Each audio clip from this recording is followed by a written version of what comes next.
కీర్తనల గ్రంథం 49వ అధ్యాయం. సర్వజనులారా ఆలకించుడి. సామాన్యులేమి, సామంతులేమి, ధనికులేమి, దరిద్రులేమి, లోక నివాసులారా మీరందరూ ఏకముగా కూడి చెవియొగ్గుడి. నా నోరు విజ్ఞాన విషయములను పలుకును, నా హృదయ ధ్యానము పూర్ణ వివేకమును గూర్చినదై యుండును. గూఢార్థము గల దానికి నేను చెవియొగ్గెదను, సితారా తీసుకొని నా మరుగు మాట బయలుపరచెదను. నా కొరకు పొంచువారి దోషకృత్యములు నన్ను చుట్టుకొనినప్పుడు ఆపత్కాలములలో నేనేలా భయపడవలెను? తమ ఆస్తియే ప్రాపకమని నమ్మి తమ ధన విస్తారతను బట్టి పొగుడుకొని వారికి నేనేలా భయపడవలెను?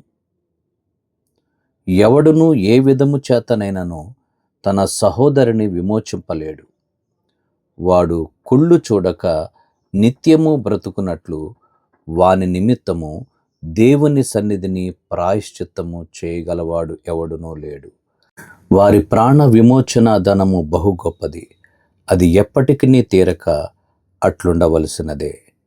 జ్ఞానులు చనిపోవుదురన్న సంగతి అతనికి కనబడకుండా పోదు, మూర్ఖులను పశుప్రాయులను ఏకముగా నశింతురు.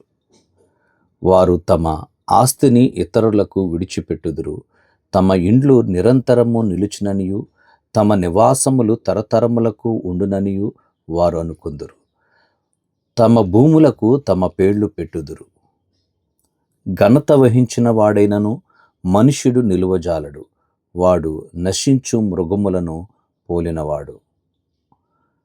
స్వాతిశయ పూర్ణులకును వారి నోటి మాటను బట్టి వారిననుసరించు వారికిని ఇదే గతి. వారు పాతాళములో మందగా కూర్చబడుదురు, మరణము వారికి కాపరియై యుండును. ఉదయమున యథార్థవంతులు వారి నేలుదురు, వారి స్వరూపములు నివాసము లేనివై పాతాళములో క్షయమైపోవును.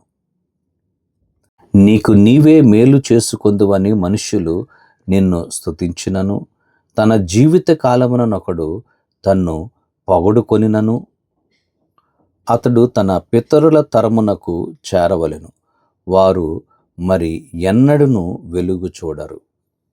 ఘనత వహించియుండియు బుద్ధిహీనులైన వారు నశించు జంతువులను పోలియున్నారు.